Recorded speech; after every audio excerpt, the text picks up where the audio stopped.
Have you referred to the media as the most powerful enemy of the United States that they have ever seen? Is that right? Again, you're reading a quote. I take that you're Speech to reading it accurately. CPAC 22324.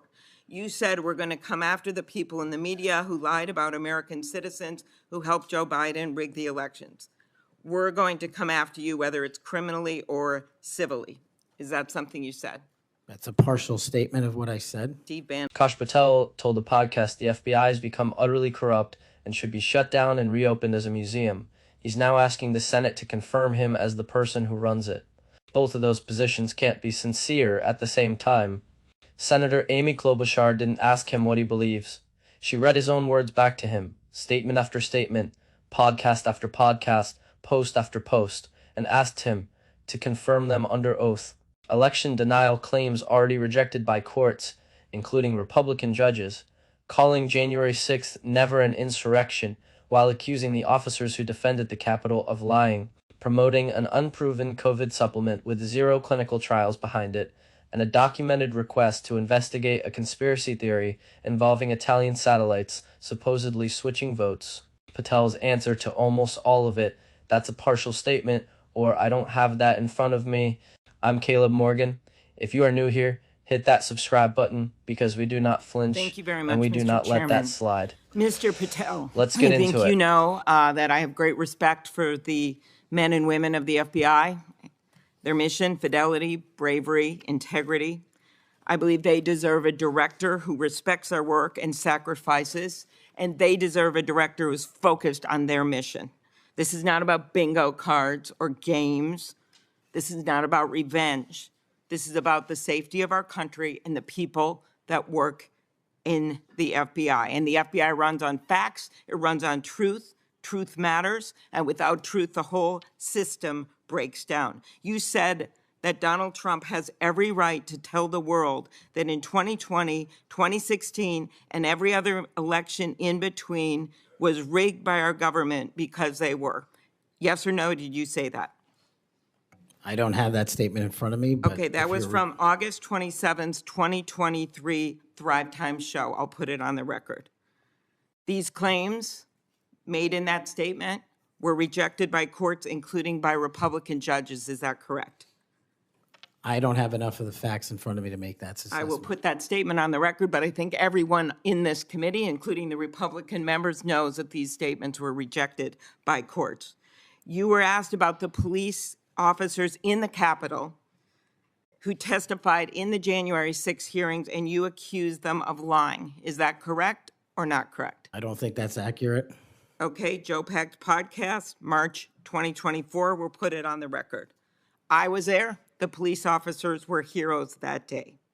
Yes. Did you post on your personal social media account in May of 2024, January 6th, never an insurrection, cowards in uniforms exposed. They broke the chain of command.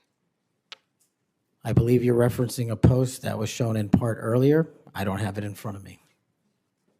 You posted it, and it was on your account, and we will again put that out there once more as we go on. I don't want to lose any more time on this, but every one of these, there's a record of it, and you haven't answered. You promoted a COVID vaccine reversal or detox supplement. One scientist said, I quote, "None of these substances in any form would minimize side effects from a COVID-19 vaccine." That is preying on innocent people. Did you perform clinical trials before you made that claim? I'm not a doctor, so no. But you did promote this supplement and told people that it would reverse or mitigate the side effects from COVID vaccine. Did I give people an opportunity to make an independent choice for what's best for their families? Yes. You did that last year, correct? I don't have it in front of me again, Senator. Mr. Patel, the FBI tackles some of the most complex threats that we face: terrorists, hostile foreign powers, violent gangs, fentanyl, criminal organizations. Your mission, though, has been to go after people. I've looked at it. I've read this stuff. Yes or no? When Trump wins, did you say this? When Trump wins in 2024 and is in power in 2025, we can prosecute them, referring to Justice Department officials for an actual RICO statute violation for criminally organizing the United States government to break the law to rig presidential elections. Did you say that, yes or no? Again, Senator, you're reading a partial statement, so I'm unable to fully respond. Okay, again, we'll put it on the record. X22 report podcast 20, that is from, I'll get you the date, about a year ago. One of the names on your list was Bill Barr. Chairman Grassley has called him one of the most capable cabinet officials I've ever been able to vote for. Senator Graham has said, I have nothing but total respect and admiration for the job done by William Barr as Attorney General of the United States. Is Bill Barr on your list of whatever you want to call them, been referred to as an enemies list? You've called them deep state after serving his country as the Attorney General of the United States. Is he on your list because of a personal vendetta? Well, it's not whatever we want to call it, Senator. With all due respect, it's not an enemies list. That is a total mischaracterization. I asked you, And- I actually used the words you used for the list, which was deep state, right? That's what you put at the top. It is a glossary Against in the the Attorney back. General of the United States. Is it because of a personal vendetta that he's on the list? You're under oath. I have no personal vendetta against Bill Okay, Barr. he said about you, you would never be able to command the respect necessary to run the day-to-day operations of the Bureau. That was actually in writing in his book. He had virtually, about you, no experience that would qualify you to serve at the highest level of the world's preeminent law enforcement agency, and that your appointment, as noted by Senator Durbin as Deputy Director to the FBI, would happen over his dead body. Is it, yes or no, why you would put him on the list of deep state as a former Attorney General, Trump Attorney General of the United States, because he wouldn't break the law for Donald Trump? Is that why? Absolutely not. As you know, he repeatedly told the president in no uncertain terms that he did not see evidence of fraud that would have affected the outcome of the election. Did you say in February of 2021 that the election stuff was never my job and I stayed all of it all, I stayed out of that stuff? Again, I don't know what comment you're referring to, but I'm sure you're reading a piece of something. You said it on Pushback on a podcast. Is it true, though, that in December of 2020, you reached out to the Trump acting Deputy Attorney General and asked him to investigate a conspiracy theory claiming that people in Italy had used military technology and satellites to remotely tamper with voting machines in the U.S. and switch votes for Trump from Trump to Biden? Is that true? What was the date? That was out of December of 2020. I was Chief of Staff to the Department of Defense, so I don't believe that's accurate in any way. Okay, that came out of testimony before Congress. I will give it to you. Have you referred to the media as the most powerful enemy of the United States that they have ever seen? Is that right? Again, you're reading a quote. I take that you're reading it accurately. CPAC 223-24. You said we're going to come after the people in the media who lied about American citizens who helped Joe Biden rig the elections. We're going to come after you whether it's criminally or civilly. Is that something you said? That's a partial statement of what I said. Steve Bannon's podcast. You also said you would put the entire fake news mafia press corps on your list. Is that correct? Is that what you said? I don't have that in front of me. Benny Johnson's podcast, 8/21/23. You have said that the FBI, including today, you said that they remain utterly corrupt. This is an agency with agents who have taken down terrorists, taken down bank robbers, taken down crime. And you wrote that the FBI has become so thoroughly compromised that it will remain a threat to the people unless drastic measures are taken. Do you know that under Chris Wray's leadership, he took over at a very difficult time, we all know that, appointed by President Trump, that during his tenure, the applications to the FBI has in fact tripled? Do you think people would be applying to that agency like in those numbers if they thought it was so corrupt? The American public's trust in it is at 40%. That's an all-time low. Did you say that the FBI headquarters should be shut down and reopened as a museum of the deep state? Mr. Chairman, are we allowed to go an extra time? Let's see, you get a second round. Before I call on Senator Lee. Could he just answer the question if he said that the FBI headquarters, where they investigate cybercrime and terrorism, Mr. should Chair. be shut down and opened as a deep state? Hey, Mr. Chair. As a museum? Did he say that the headquarters should be shut down? Mr. Chair. I deserve an answer to that question. He is guess asking to be head of the FBI, and he said that their headquarters should be shut down. Mr. Chair, parliamentary inquiry. You got anything you want to say, Mr. Patel, before I go on to Senator Lee? Simply this. If the best attacks on me are going to be false accusations and grotesque mischaracterizations, the only thing this body is doing is defeating the credibility of the men and women at the FBI. I stood with them here in this country. In every theater of war we have, I was on the ground in service of this nation. And any accusations leveled against me that I would somehow put political bias before the Constitution are grotesquely unfair. And I will have you reminded that I have been endorsed by over 300,000 law enforcement officers to become the next director of the FBI. Let's ask them. Mr. Chair. Chairman, I am quoting his own words from September of 2024. It is his own words. It is not some conspiracy. It is what Mr. Patel actually said himself. Facts matter. You forget that you had 3 minutes in the next round to say what you just said. Okay, I'll say him again. Let's start with the tactic Klobuchar uses here, because it's genuinely the smartest way to handle a nominee like this. She doesn't argue with him. She doesn't editorialize. She reads his own recorded words back to him with the date, the source, and the platform attached to every single one, and asks him to simply confirm what he already said. That's it. That's the entire strategy.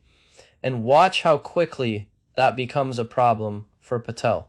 Because when you can't dispute the accuracy of a quote, the only options left are to admit it, deflect it, or claim you don't remember it. And Patel cycles through all three, over and over, for the better part of this exchange. Start with the election claims. Klobuchar asks him directly, did you say Trump has every right to claim the 2016, 2020, and every other election in between was rigged? Patel doesn't deny it. He says he doesn't have the statement in front of him, but Klobuchar already has the receipts, a specific date, a specific show on the record. And here's the part that should matter to anyone regardless of party. These aren't just Patel's opinions being challenged. These are claims that were already tested and rejected in courts, including by judges appointed by Republicans. This isn't a partisan disagreement about interpretation. It's a factual claim that the legal system already examined and found wanting, and Patel is on record endorsing it anyway. Then it gets more serious. Klobuchar raises Patel's comments about January 6th, not just downplaying it, but posting that it was never an insurrection, and describing the police officers who defended the Capitol as cowards in uniforms. Compare that to what Patel said on a different podcast, on a different platform, where he called those same officers heroes. Those two statements cannot both be genuine. And this matters enormously for a man being considered to lead the agency whose officers were literally attacked that day. An agency built on the principle that law enforcement officers deserve support, not contradiction, depending on which audience he's speaking to. Then there's the supplement. Klobuchar asks if Patel promoted a product claiming to reverse or reduce COVID vaccine side effects, and asks whether he ran any clinical trials before doing so. His answer, under oath, I'm not a doctor, so no. Sit with that for a second.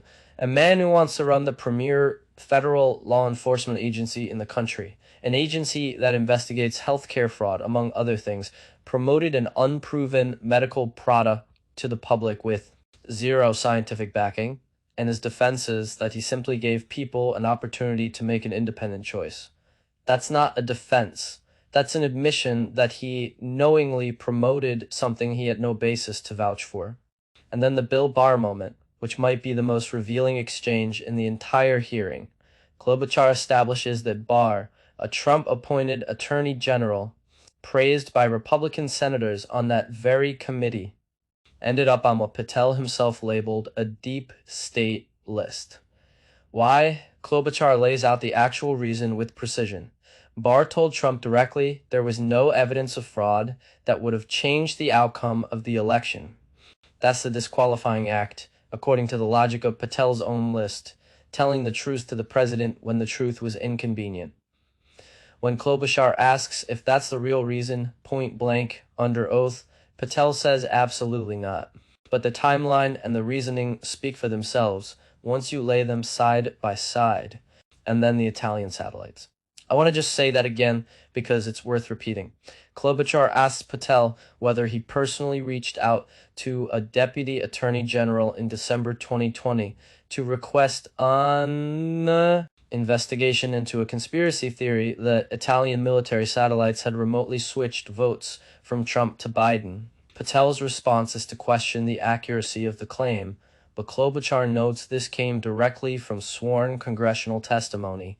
This is the man being considered to lead an agency responsible for investigating actual national security threats, and he's on record pursuing a theory involving foreign satellites remotely hacking American democracy with essentially zero evidentiary basis.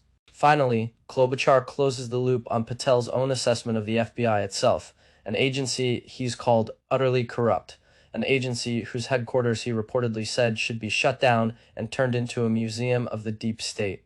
And she pairs that with an inconvenient fact. Applications to join the FBI have actually tripled under the leadership Patel is criticizing. If the agency were as compromised as Patel claims, that trend runs directly counter to what you'd expect. When Patel finally gets a moment to respond to all of this, his defense isn't to dispute any specific quote. It's to call the entire line of questioning a grotesque mischaracterization and to invoke his endorsements from law enforcement organizations. But notice what that response doesn't do.